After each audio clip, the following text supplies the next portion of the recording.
Betul, seperti rasanya juga lah. Kronologi kejadian ini dulu Pak. Oh, kronologis kejadian ini Bagaimana? kemarin jam 6 pagi ya. Iya.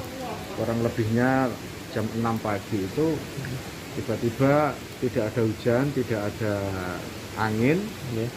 Pohon yang besar ini yang dulunya sudah miring, yang berada di atas atap dari pertapaan ini tiba-tiba rubuh gitu.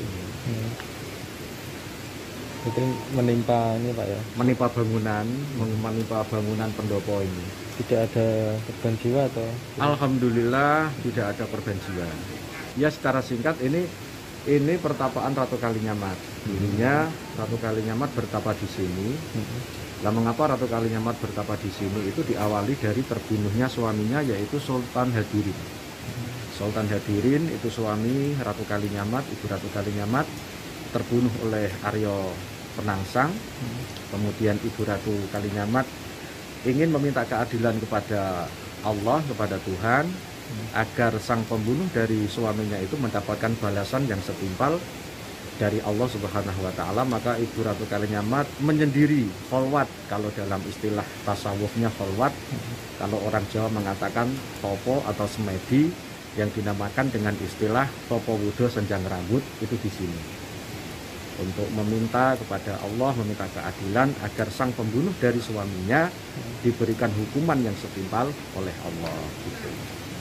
Pak, kalau untuk maksud dari topo itu kan ada istilah topo wudo itu ada, Oh, iya. ada maknanya sih atau artinya apa Pak ini?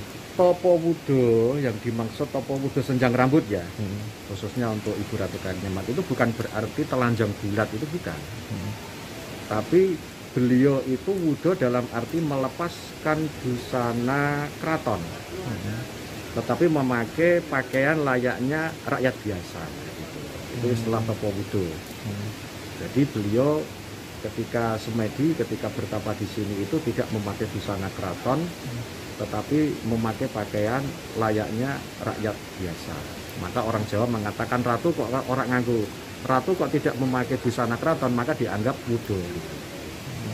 Bukan berarti telanjang bulat, bukan. Meninggalkan keduniaan yang meninggalkan keduniaan karena dalam rangka untuk takarrub, mendekatkan diri kepada Allah di tempat yang sepi, di mana tempat ini dulunya tidak ada orang atau tidak ada penghuninya, masih berupa alas belukar. Jadi itu dilakukan abad keberapa Pak itu? Tahun 1400 kurang lebihnya 1445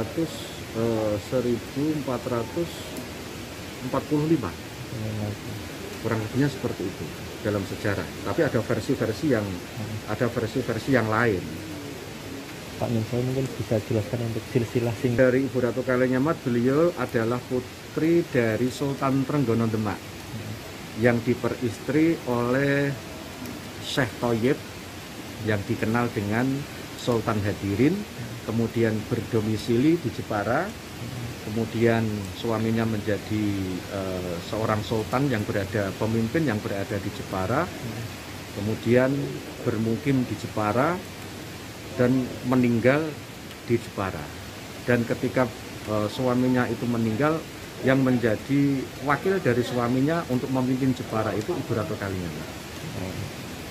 Pak, untuk petelasan ini kan mulai saat Mas kan masih ada, berarti kan ada pengunjung atau ada orang kesini itu biasanya hari apa, dan mereka biasanya berdoa atau semacam seperti apa? Iya, di sini aslinya itu keramatnya itu adalah malam Jumat Wage.